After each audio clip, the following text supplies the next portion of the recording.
today. Go ahead. Back on trying to reach this 50 to 52% reduction goal, many of the measures that you've pointed to are ones that are included in this broader infrastructure plan. If you can't get this plan passed, though, can you still reach that target?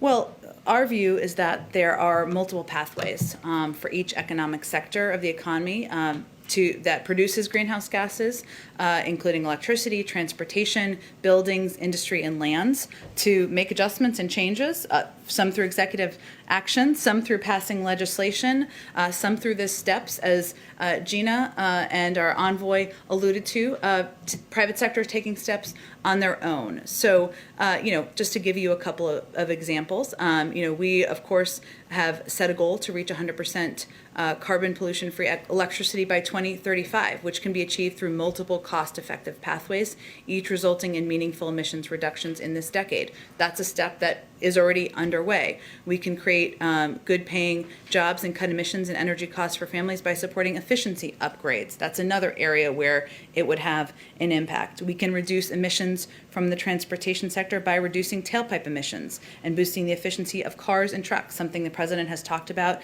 that he's committed to do. And we can also invest, as you alluded to, in a wide array of transportation infrastructure. But one of the arguments that we will be making, and continue to make, I should say, around the American Jobs Plan is that these industries we are moving in the direction of these industries. These are the industries of the future. The big question is whether we are going to lead that effort or not, or is China going to lead that effort? And the meetings today and tomorrow are just a reminder that the world is moving in this direction. So we either get on board and lead or we don't, and there may be a disagreement about that. Talked a lot, obviously, about job creation and the potential for that with this plan, but can you put this into further perspective for Americans? How does this new reduction target impact their everyday lives? What kind of changes can Americans really expect to see? Well, look, I think as we've talked about a little bit, or as I just alluded to a little bit, but let me try to get more directly at your question, there are steps that are already underway. Right? There are steps that industries are already taking, investing in the future of electric vehicles, investing in the future of electric cars. That is something that if you talk to many automakers, they're already moving toward that. I think the question here maybe is less for Americans. It is for Americans in the sense of what is your government going to do to help ensure we are on the path to make this a job-creating opportunity for the American people.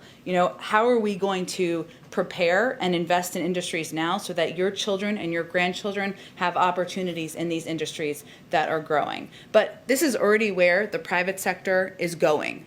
This is already where the jobs are in the future. So what we're really questioning now is how we can incentivize and how we can prepare the economy and opportunities for the next generation.